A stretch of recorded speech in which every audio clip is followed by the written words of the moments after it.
Hello friend, कैसे हैं आप सब। आज देखेंगे आधुनिक भारत का इतिहास यूपीएससी सीएससी प्रीलिम्स 2025 के हिसाब से। ओके, आज का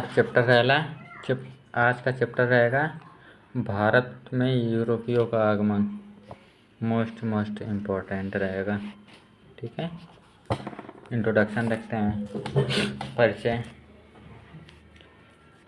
यूरोपियों का आगमन महत्वपूर्ण। ओके, देखते हैं। 16वीं और 17वीं शताब्दी के दौरान भारत में यूरोपीय लोगों के आगमन से भारत की राजनीतिक, आर्थिक और सामाजिक संरचनाओं में गहरे बदलाव की शुरुआत हुई। ओके, यूरोपीय हित के लिए प्रेरणा। यूरोपीय शक्तियाँ, जिनमें पुर्तगाली, डच, फ्रेंच और ब्रिटिश शामिल हैं,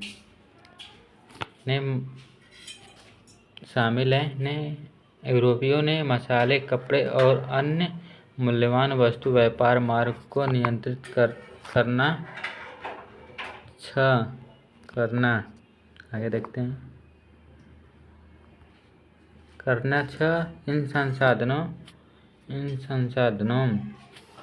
संसाधनों की यूरोपीय अत्यधिक मांग थी, जिसमें इनके अन्वेषण और व्यापार को बढ़ावा मिला। ठीक ना, यूरोपियों क्यों आए थे भारत में? मसाला, व्यापार में दोनों, मसाला, कपड़ा उद्योग के लिए आए थे। ठीक है, ओके। अगला है आर्थिक सामाजिक प्रभाव। ठीक है, यूरोपीय लोगों ने यहाँ व्यापार नेटवर्क बनाया, जिससे भारतीय बंदरगाहों को व्यापारिक केंद्र में बदलना संभव हुआ। भारतीय सामान, विशेष रूप से कपड़ा और मसाले, वैश्विक अर्थव्यवस्था केंद्र बन गए, जिसने देश की अर्थव्यवस्था और समाज को प्रभावित किया। भारत के भविष्य को आकार। इस अवधि ने भविष्य में यूरोपीय प्रभुत्व की नींव रखी, जिससे भारत में ब्रिटिश साम्राज्यवाद का उदय हुआ। इससे भारत की राजनीतिक संरचना में आंतरिक बदलाव भी आए। क्षेत्रीय शक्तियों को पतन और यूरोपीय नियंत्रित क्षेत्र में उद्भव का मार्ग प्रशस्त हुआ। ओके, आगे देखते हैं। वास्को डी गामा की यात्रा 1498। वास्को डी गामा भारत कब आए थे? 1498। पहला क्वेश्चन यहाँ से बन सकता है। कालीकट में आगमन 1498 में वास्को डी गामा भारत के पश्चिम तट पर कालीकट पहुँच गया। इस यात्रा ने यूरोप में भारत तक पहला सीधा समुद्री मार्ग चिन्हित किया गया। जब जर्मन ने पुर्तगाल के पक्ष में अरब व्यापारियों को बाहर करने की कोशिश की, तो उन जर्मनी को प्रतिरोध का सामना करना पड़ा। महत्व। इस यात्रा ने समुद्र व्यापार के एक नई युग की शुरुआत की। ऑटोमन साम्राज्य द्वारा नियंत्रित भूमि मार्गों का महत्व कम हो गया और यूरोप और भारत के बीच समुद्री आधारित व्यापार संबंध स्थापित किया गया। ओके फ्रेंड,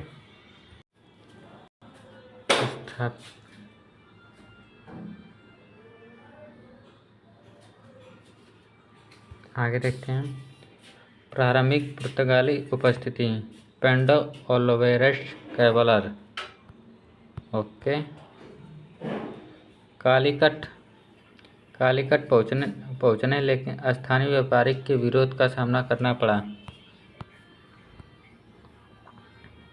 आगे देखते हैं। एक पुर्तगाली फैक्ट्री की स्थापना की, लेकिन एक संघर्ष के बाद उसे निष्कर्षित कर दिया गया।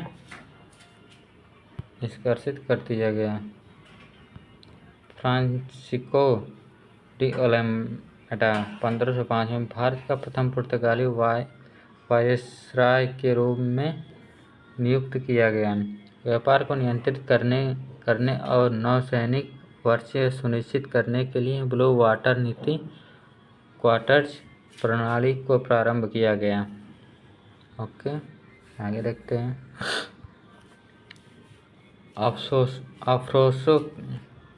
अफरोसो डी अल्बुकर्क 1509 से 1515 तक पूर्व पुर्तगाली साम्राज्य का वास्तविक स्थापना माना जाता है।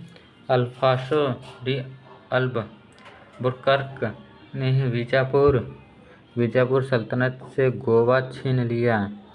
CSC 2022 में ये क्वेश्चन पूछा गया था, CSC 2022 में। ओके,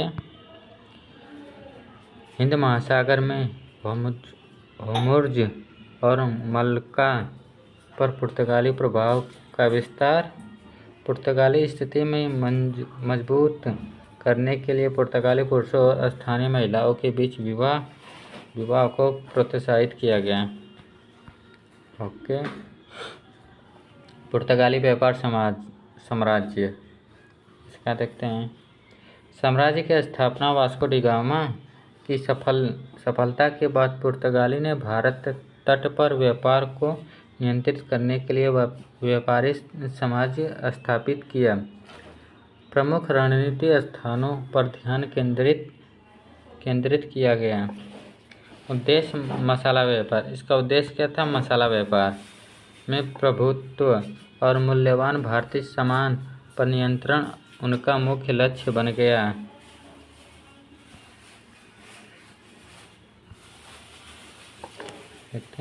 प्रमुख बस्तियां।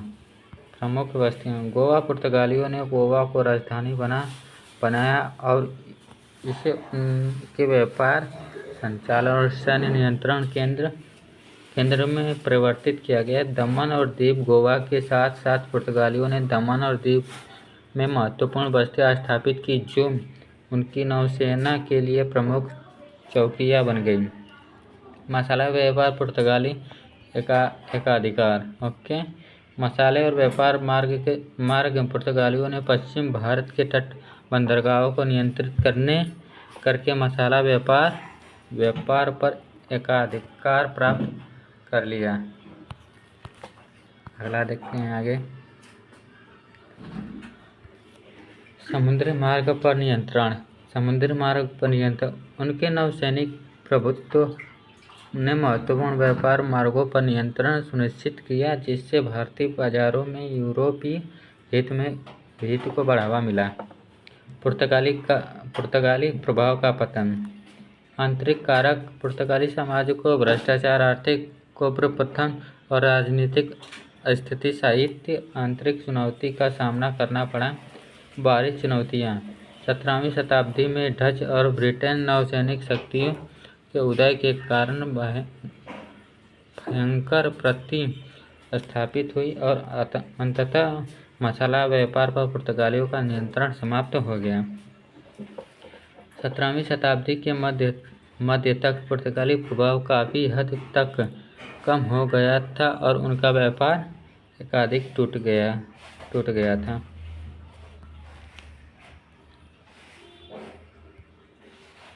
आगे देखते हैं। डच ईस्ट इंडिया कंपनी 1602 में गठन और वाणिज्य के उद्देश्य। डच ईस्ट इंडिया कंपनी विश्व स्थापना वर्ष 1602 विश्ववाद के एक निजी ट्रेडिंग कंपनी जो एशियाई व्यापार विशेष रूप में मसाले, रेशम और अन्य मूल्यवान वस्तुओं में एकाधिकार लक्ष्य के साथ भारत आई।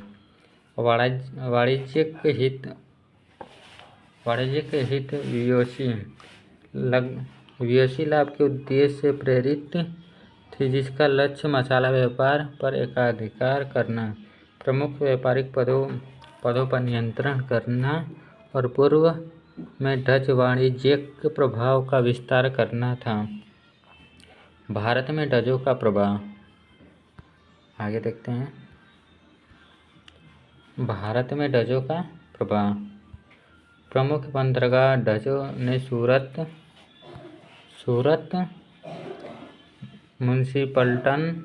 मुंशीपल्टनम और साथ ही कोरोमंडल तट पर जैसे महत्वपूर्ण बंदरगाह में व्यापारिक परिचालन स्थापित किया। 1605 में डचों ने आंध्र प्रदेश के मुंशीपल्टनम में अपनी पहली फैक्ट्री स्थापित की। इसके बाद 1609 में पुलिकट, 1616 में सूती, 1641 में विमिलीपट्टनम और 1653 में चिंसूरा के कारखाने स्थापित किए गए। व्यापार और वाणिज्य उन्होंने अपने स्वयं के व्यापार नेटवर्क का विस्तार करने के लिए पुर्तगाली नियंत्रण मार्गों को दरकिनार करते हुए मसाले, कपास और रेशम पर ध्यान केंद्रित किया। आगे देखते हैं।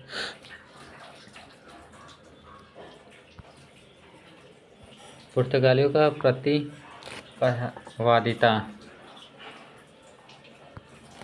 प्रभुत्व के लिए संघर्ष। डच और पुर्तगाली भारत ने विशेषकर मसाला व्यापार में प्रतिद्वंदी थे। डच नौसेना अधिक उन्नत थी, जिससे पुर्तगाली पर हावी होने और मसाला समृद्ध द्वीपों जैसे जावा और सुमात्रा द्वीपों पर अधिकार करने में सक्षम हुए।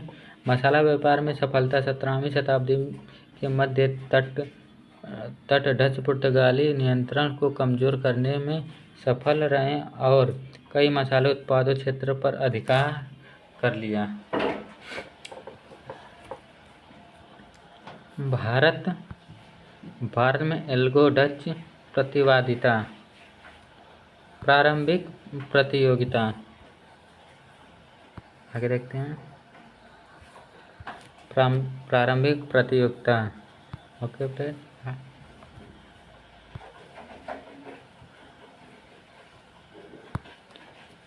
दोनों British east India company ISI और डच ईस्ट इंडिया कंपनी 17वीं और 18वीं शताब्दी में भारतीय और दक्षिण पूर्व एशियाई व्यापार पर नियंत्रित करना चाह रही थी।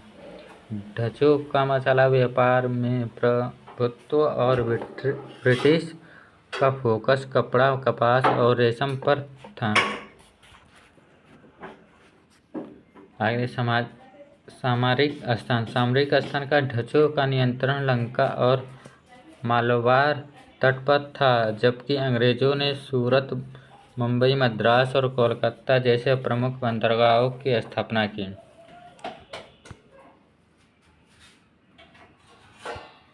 नौसैनिक झड़पें। इसका देखिए। प्रारंभिक संघर्ष जैसे स्वालिंग की लड़ाई 1612। अंग्रेजों ने पुर्तगालियों को परास्त करते हुए अप्रत्यक्ष रूप से डच नियंत्रण को चुनौती दी। डचों का पतन। 17वीं शताब्दी के मध्य तक डच रियोशी को वित्तीय समस्याओं का सामना करना पड़ा और उन्हें विशेषकर वेस्टिंग की संधि 1674 के बाद कई भारतीय बंदरगाहों से बाहर कर दिया गया। अगला है ब्रिटिश उद्भव। बढ़ती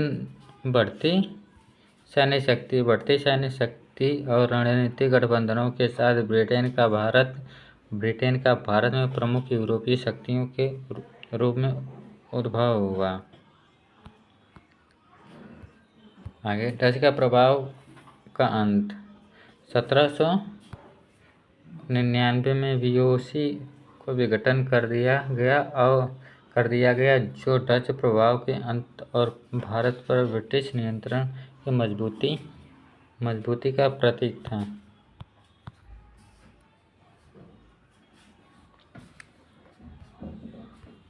इसे देखते हैं फ्रेंड। मोस्ट इम्पोर्टेंट स्वालिंग की लड़ाई। यह एक नौसैनिक युद्ध था जो 29 से 30 नवंबर 1662 को हुआ था। यह ब्रिटिश ईस्ट इंडिया कंपनी और पुर्तगालियों के बीच लड़ा गया था। यह लड़ाई भारत के गुजरात राज्य में सूरत के पास एक गांव सुवाली के तट पर लड़ी गई थी।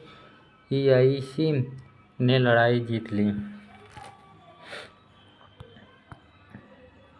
आगे देखते हैं। भारत में डचों की उपस्थिति में गिरावट। ओके। प्रादेशिक नियंत्रण का अभाव।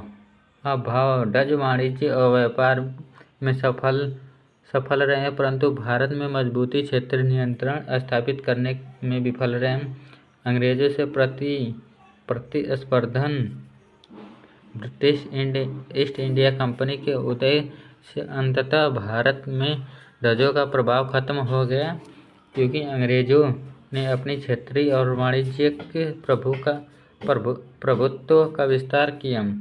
17वीं सदी के अंत तक भारत में डचों की उपस्थिति कम हो गई और उनका प्रभाव काफ़ी हद तक दक्षिण पूर्व एशिया में मसाला द्वीपी तक सीमित हो गया।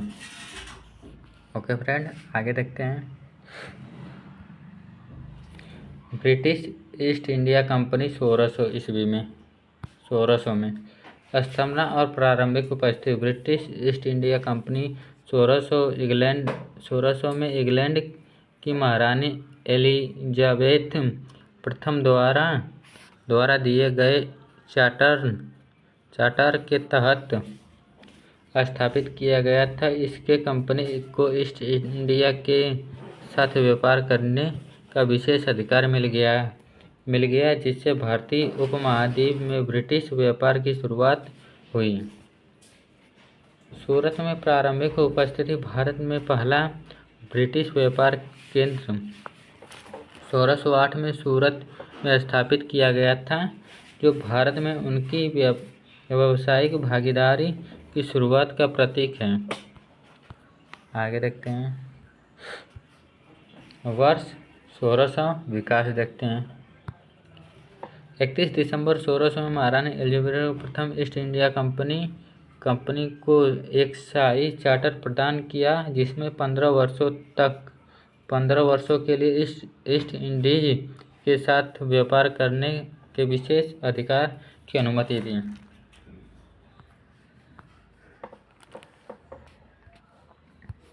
1608 में पहला EIC जहाज हेक्टर कैप्टन विलियम हॉकिंस ने नेतृत्व में सूरत, गुजरात पहुंचा, जो भारत में व्यापारी स्थापित करने के कंपनी के प्रारंभिक प्रयास को चिन्हित करता है। दूसरा 1609 में विलियम हॉकिंस जहांगीर में दरबार में पहुंचे। 1611 में मुंशीपट्टनम में दक्षिण भारत में पहली फैक्ट्री स्थापित हुई। 1612 में सूरत तट पर स्वाली का उदय हुआ, जहां आईसीआई ने नौसैनिक प्रभुत्व स्थापित करते हुए पुर्तगालियों को हराया। आगे देखते हैं।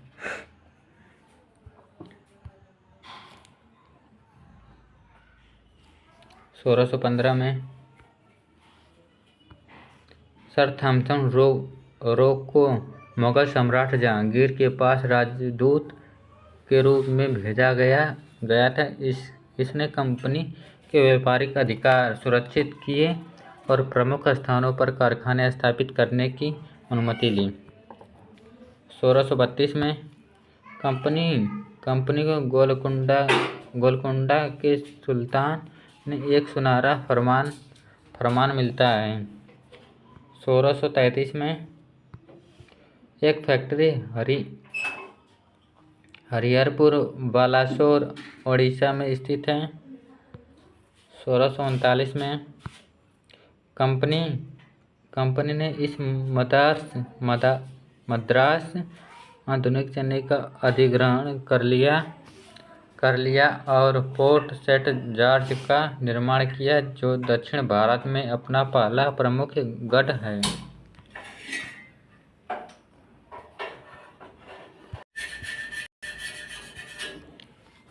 1651 में हुगली बंगाल में एक फैक्ट्री की स्थापना, जो कि पूर्वी भारत में ब्रिटिश प्रभाव की शुरुआत का प्रतीक है। 1662 में ब्रिटिश राज चार्ल्स द्वितीय ने एक पुर्तगाली राजकुमारी से शादी की और दहेज में बॉम्बे प्राप्त किया। कंपनी ने सुल्तानी गोविंदपुर और कोलकाता आधुनिक कोलकाता में एक बस्ती की स्थापना की, जिसने आगे 1700 में पोर्ट विलियम के निर्माण के लिए मार्ग प्रशस्त किया गया। 1717 में मुगल सम्राट फारुखशियर ने एक फरमान जारी किया, जिससे कंपनी को अपना व्यापार बढ़ाने में मदद मिली। ओके फ्रेंड, आगे देखते हैं।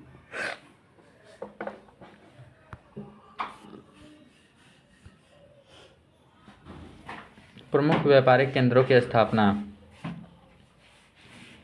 देखते हैं।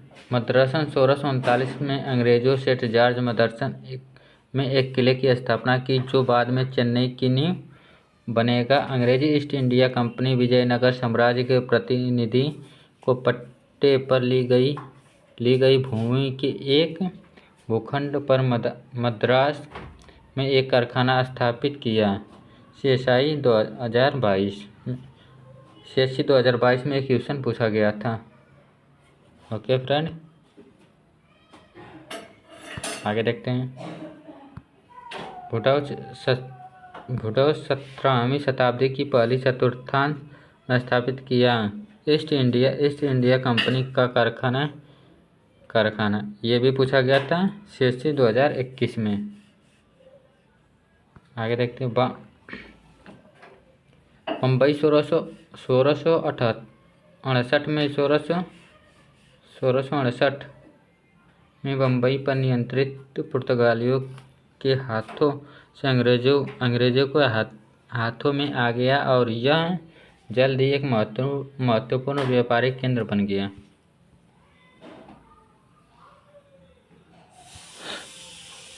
कोलकाता 1690 में कोलकाता की स्थापना ब्रिटिश ईस्ट इंडिया कंपनी ने 1690 में की थी, जो एक प्रमुख वाणिज्य और प्रशासनिक केंद्र बन गया।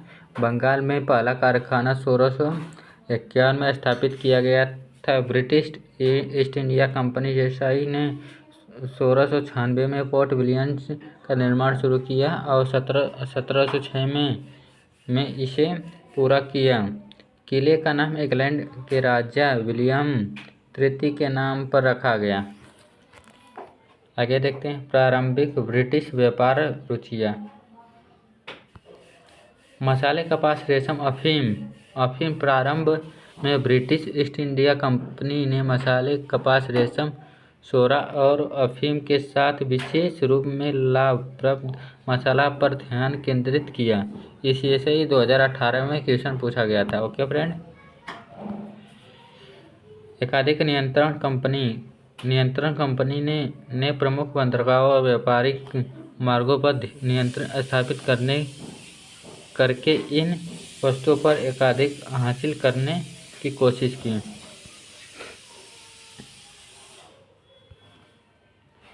आगे राजनीतिक और व्यापारिक से राजनीतिक सत्ता की ओर बदलाव।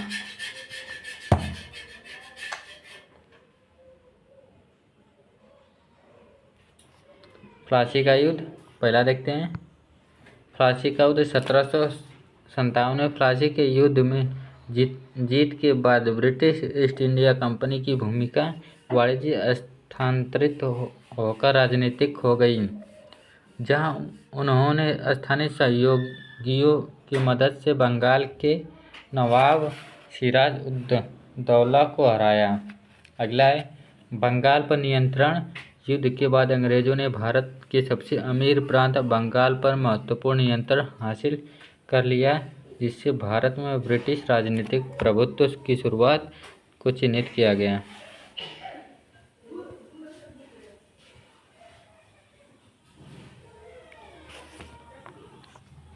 ब्रिटिश नियंत्रण का विस्तार आगे देखते हैं। ब्रिटिश नियंत्रण का विस्तार आगे देख। बंगाल से लेकर पूरे भारत तक बंगाल विजय में ब्रिटिश ईस्ट इंडिया कंपनी के लिए धीरे धीरे पूरे भारतीय उपमहाद्वीप पर अपना प्रभाव बढ़ाने का मार्ग प्रशस्त कर दिया। राजनीतिक प्रभुत्व 18वीं सदी के अंत और 19वीं सदी की शुरुआत तक ब्रिटिश ईस्ट इंडिया कंपनी धीरे धीरे मुगल साम्राज्य और अन्य क्षेत्रीय शक्तियों की जगह लेते हुए एक शासक शक्ति में बदल गई। ओके, आगे देखते हैं। फ्रेंच ईस्ट इंडिया कंपनी 1664 में गठन और प्रारंभिक सफलता। स्थापित फ्रेंच ईस्ट इंडिया कंपनी को 1664 में लुई के शासनकाल के तहत जीन बैप्टिस्ट कोलबर्ट के द्वारा हिंद महासागर के आकर्षण व्यापार मार्गों में प्रतिस्पर्धा और भारत में औपनिवेशिक उपस्थिति स्थापित करके उद्देश्य से स्थापित किया गया था। अगला है प्रारंभिक सफलता। प्रारंभ में फ्रांसीसियों ने मसाले और कपास जैसे मूल्यवान वस्तुओं के व्यापार एवं प्रगति की। भारत में फ्रांसीसी बस्तियां देखते हैं।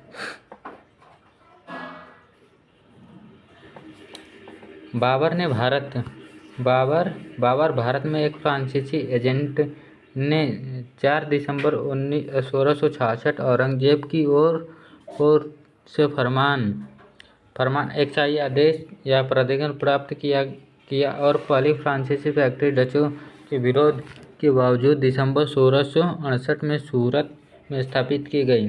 अगला है 1 वर्ष के भीतर फ्रांसीसियों ने मुंशीपट्टनम में एक और कारखाना स्थापित किया।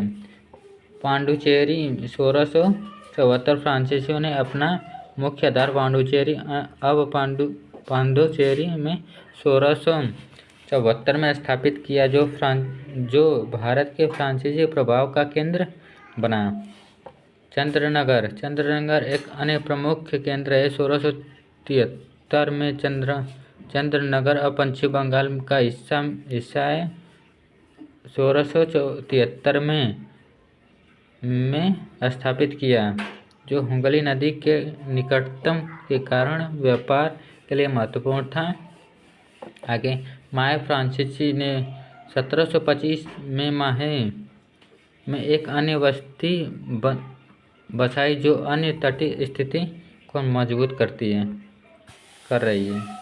कर्नाटका युद्ध 1746 से 1763 तक।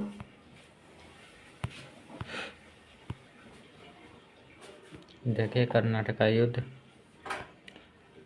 युद्ध 18वीं शताब्दी के मध्य ब्रिटेन और फ्रेंच शक्तियों के बीच मुख्यतः दक्षिण भारत के कर्नाटका क्षेत्र में संघर्ष एवं श्रृंखला थे। यह युद्ध बड़े सप्ताहवर्षीय युद्ध 1756 से 1763 का हिस्सा थे। उस समय की यूरोपीय औपनिवेश प्रतिवादिता से काफी प्रभावित थे।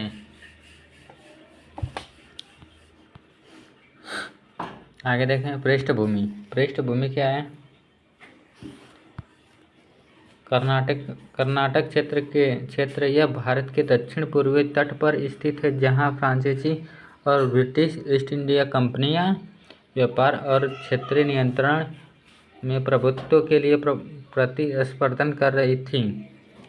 फ्रेंच और ब्रिटिश प्रतिवर्तीता को लाभ प्राप्त वस्तुओं पर नियंत्रण करने की इच्छा मसाले व्यापार, अपने संबंधित प्रभाव क्षेत्रों का विस्तार और स्थानीय भारतीय शासकों के विशेष हैदराबाद के निजाम और मराठाओं के साथ सैन्य और राजनीतिक गठबंधन सुरक्षित करने की इच्छा से बढ़ावा मिला। पहला और दूसरा कर्नाटक युद्ध बड़े यूरोपीय संघर्ष से भड़का था, जिसे ऑस्ट्रियाई उत्तराधिकारी का युद्ध 1740 से 1748 के नाम से जाना जाता है, और जबकि तृतीय कर्नाटक युद्ध व्यापार रूप सप्तवर्षीय युद्ध 1756 से 1763 से प्रभावित था, जो दोनों यूरोपीय शक्ति का उपनिवेश में फैल गया।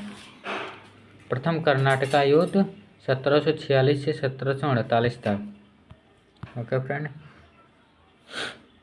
प्रसंग देखते हैं। प्रथम कर्नाटका युद्ध यूरोपीय ऑस्ट्रियाई उत्तराधिकारी का युद्ध का विस्तार था। यूरोपीय और उसके उपनिवेश में लड़े गए इस संघर्ष ने फ्रांस और ब्रिटेन के बीच प्रतिवादिता को भारत में, विशेष रूप से दक्षिण भारत कर्नाटका क्षेत्र में देखा गया। प्रमुख घटनाएं देखते हैं इसके बारे में, आगे देखते हैं। पहले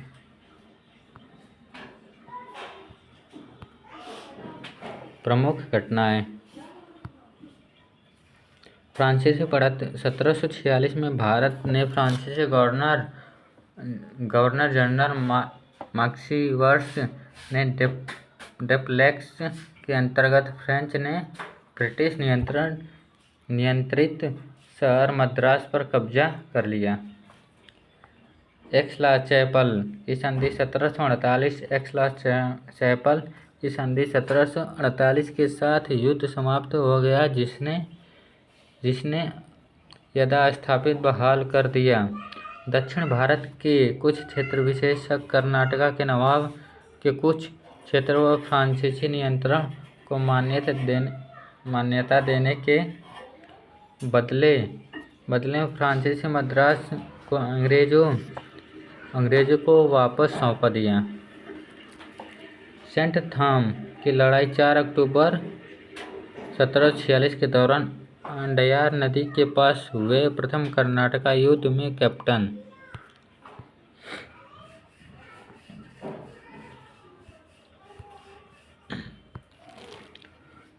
पैराडाइज के नेतृत्व में लगभग 1000 सैनिक की एक छोटी फ्रांसीसी सेना के नवाब अनवर उद दीन की 10,000 मजबूत सेना के नियंत्रण के रूप में हराया, जिसे फ्रांसीसी नियंत्रण में मद्रास को पुनः प्राप्त करने के लिए भेजा गया था। फ्रांसीसी ने संख्यात्मक रूप से बेहतर लेकिन खराब संगठित भारतीय सेनाओं पर काबू पाने के बेहतर और सैन्य रणनीति अनुशासित यूरोपीय सैनिकों और उन्नत हथियारों का इस्तेमाल किया। इस लड़ाई में यूरोपीय प्रशिक्षित सेनाओं का प्रभावशाली को उजागर किया और आधुनिक सैन्य रणनीतियों के प्रति भारतीय शासकों की कमजोरी को उजागर किया। इसका परिणाम क्या हुए? अंग्रेजी ने मद्रासन पर पुनः अधिकार कर लिया और फ्रांसीसी प्रभाव क्षेत्र में वृद्धि हुई, लेकिन संधि द्वारा लागू शक्ति संतुलन के कारण दीर्घकालीन प्रभुत्व हासिल करने में असमर्थ रहे। द्वितीय कर्नाटका युद्ध 1749 से 1754। प्रसंग क्या इसका?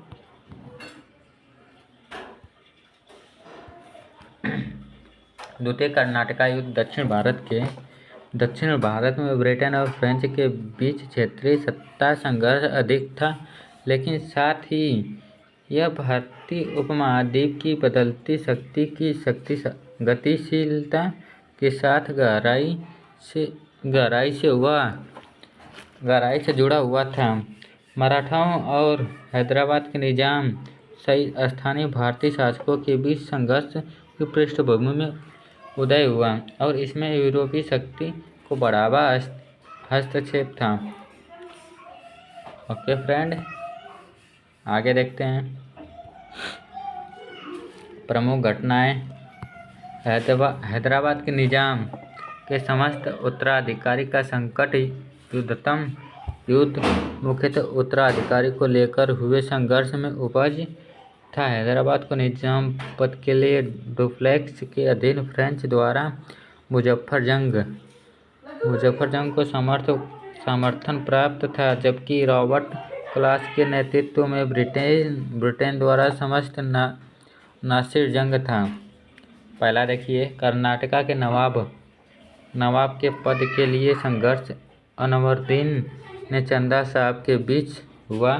अंग्रेजों ने नरसिंह जंग को अनवरुद्दीन के दावों में समर्थन किया। अंबूर की लड़ाई 1749 फ्रांसीसी मुजफ्फर जंग और चंदा साहिबा की संयुक्त सेनाओं से युद्ध में अनवरुद्दीन को हराया और मार डाला। आगे देखते हैं, आर्नी का युद्ध 1500 और 1951।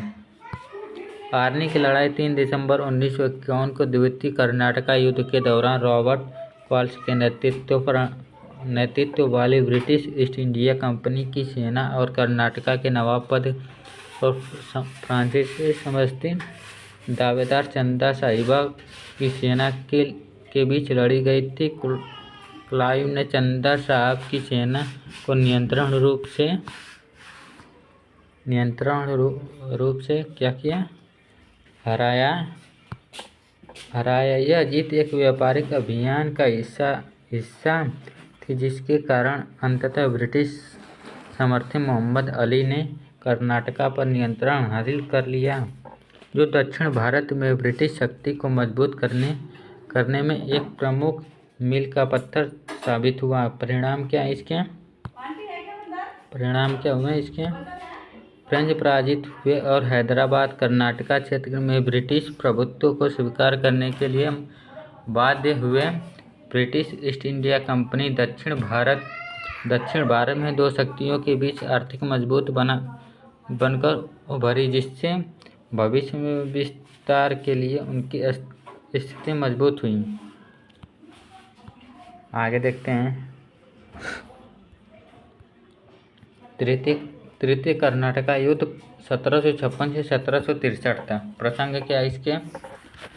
तृतीय कर्नाटका युद्ध बड़े वैश्विक संघ सप्तवर्षीय युद्ध से संबंधित है, जिसमें अधिकांश यूरोपीय शक्ति शामिल थी और इसके कारण भारत में ब्रिटिश और फ्रांसीसी एक बार फिर से आमने सामने थे। अंग्रेजों का नेतृत्व रॉबर्ट क्लाइव ने किया, जिन्होंने प्लासी के युद्ध 1757 में अपने जीत के बाद बंगाल में ब्रिटिश का प्रभाव स्थापित किया। प्रमुख घटनाएं।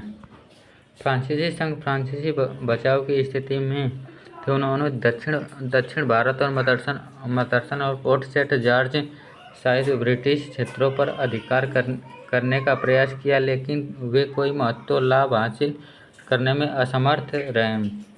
वाड़ीवाश का युद्ध 1760 में तृतीय कर्नाटका युद्ध की निर्णायक घटना थी। 1760 में वाड़ीवाश का युद्ध, जहां ब्रिटेन ने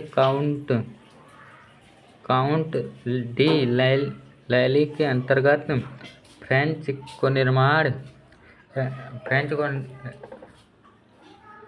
के रूप में पराजित किया, फ्रांसीसी शक्तिहीन हो गया और भारत में ब्रिटिश वर्चस्व को चुनौती देने में असमर्थ हो गए।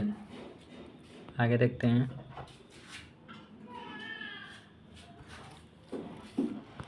French retreat. अपनी हार के बाद फ्रांसीसियों को दक्षिण भारत से पीछे हटने और अपने प्रयासों को फ्रांसीसी कैरेबियन और अन्य विदेशी क्षेत्रों के केंद्रित करने के लिए मजबूत होना पड़ा। इस दौरान चंद्रनगर बंगाल में फ्रांसीसी नियंत्रण में रहा।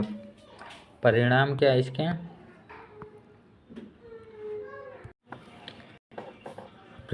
आगे देखते हैं, ब्रिटिश विजय और दक्षिण भारत उनका प्रभुत्व मजबूत से स्थापित हो गया। फ्रेंच ने अपना अधिकार प्रभाव खो दिया और भारत में एक मजबूत औपनिवेशिक उपस्थिति की उनकी महत्वाकांक्षाएं प्रभावित रूप से कुचल दी गई। आगे, युद्ध के बाद ब्रिटिश ईस्ट इंडिया कंपनी के नियंत्रण में उल्लेखनीय रूप से विस्तार हुआ, जिससे अंततः भारत में ब्रिटिश राज के पृष्ठभूमि तैयार हुई। आगे देखें कर्नाटक युद्ध समग्र प्रभाव, इसके बारे में ब्रिटिश प्रभुत्व कर्नाटक युद्ध के अंत तक ब्रिटिश ईस्ट इंडिया कंपनी ने भारत के बड़े हिस्सों पर विशेषकर दक्षिण में प्रभुत्व हासिल कर लिया था। युद्धों ने उन्होंने अपना प्रभाव मजबूत करने में प्रमुख मार्गों को नियंत्रित करने और स्थानीय शासकों के साथ गठबंधन बनाने की अनुमति दी। फ्रांसीसी स्थिति में गिरावट, फ्रेंच अपनी प्रजाओं से उबरने में असमर्थ रहे और धीरे धीरे उन्होंने भारत में अपना आधार खो दिया, जिससे अंततः उनके पास कुछ छोटी मोटी बस्तियां ही रह गई, जिससे पांडुचेरी जो 1954 तक फ्रेंच लेकिन उसका कोई बड़ा प्रभाव नहीं पड़ा। ब्रिटिश शक्ति का उदय ब्रिटिश ईस्ट इंडिया कंपनी और मजबूत हुई, जिससे आने वाले वर्षों में भारत ब्रिटिश राजनीतिक नियंत्रण का मार्ग प्रशस्त हुआ। आगे देखते हैं। डेनिश ईस्ट इंडिया कंपनी 1616 से 1750 के दशक गठन और प्रारंभिक उपस्थिति। संस्थापक डेनिश ईस्ट इंडिया कंपनी को 1616 में डेनमार्क द्वारा भारत और यूरोप के बीच आकर्षक व्यापार का लाभ उठाने के उद्देश्य से स्थापित किया गया था। पुर्तगाली, डच और ब्रिटिश का सम्मान डेन ने खुद को मसाला व्यापार में एक मजबूत खिलाड़ी के रूप में स्थापित करने की कोशिश की। आगे देखते हैं। प्रमुख डेनिश बस्तियां। त्रिकोबार 1620 में डेनिशों ने अपनी सबसे महत्वपूर्ण और पहली बस्ती कोरोमंडल तट पर 1620 में त्रिकोबार में स्थापित की, जो वर्तमान में तमिलनाडु में स्थित है। यह शहर डेनिश ईस्ट इंडिया कंपनी की गतिविधियों के लिए महत्वपूर्ण केंद्र बन गया। कोलकाता के पास सेरामपुर उस समय की सबसे महत्वपूर्ण डेनिश बस्ती थी।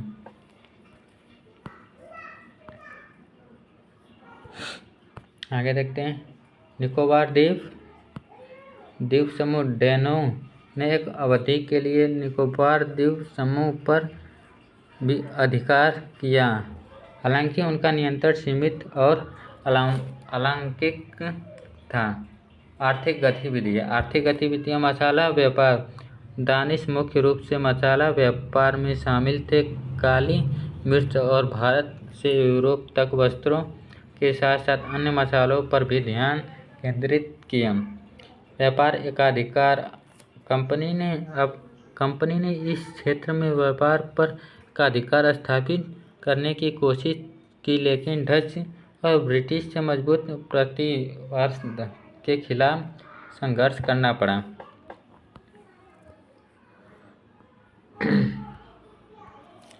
डेनिश प्रभाव का पतन। सीमित विस्तार। डेनिश ईस्ट इंडिया कंपनी अधिक शक्तिशाली यूरोपीय कंपनियां, विशेषकर ब्रिटिश ईस्ट इंडिया कंपनी के साथ प्रतिस्पर्धा करने के लिए संघर्ष करते हुए उल्लेखनीय रूप से विस्तार करने में विफल रही। पतन। 18वीं शताब्दी के मध्य के बाद डेनिश ईस्ट इंडिया कंपनी की वित्तीय कठिनाइयों का सामना करना पड़ा। इसकी हिस्सेदारी के बीच दी गई 1845 में त्रिकोबार डेनिश नियंत्रण में रहा, लेकिन इसका प्रभाव काफ़ी कम हो गया। ब्रिटिश अधिग्रहण। आखिरकार ब्रिटिश ईस्ट इंडिया कंपनी ने अपना 1845 में त्रिकोबार पर कब्जा कर लिया, जो भारत में डेनिश औपनिवेशिक उपस्थिति के अंत का प्रतीक था।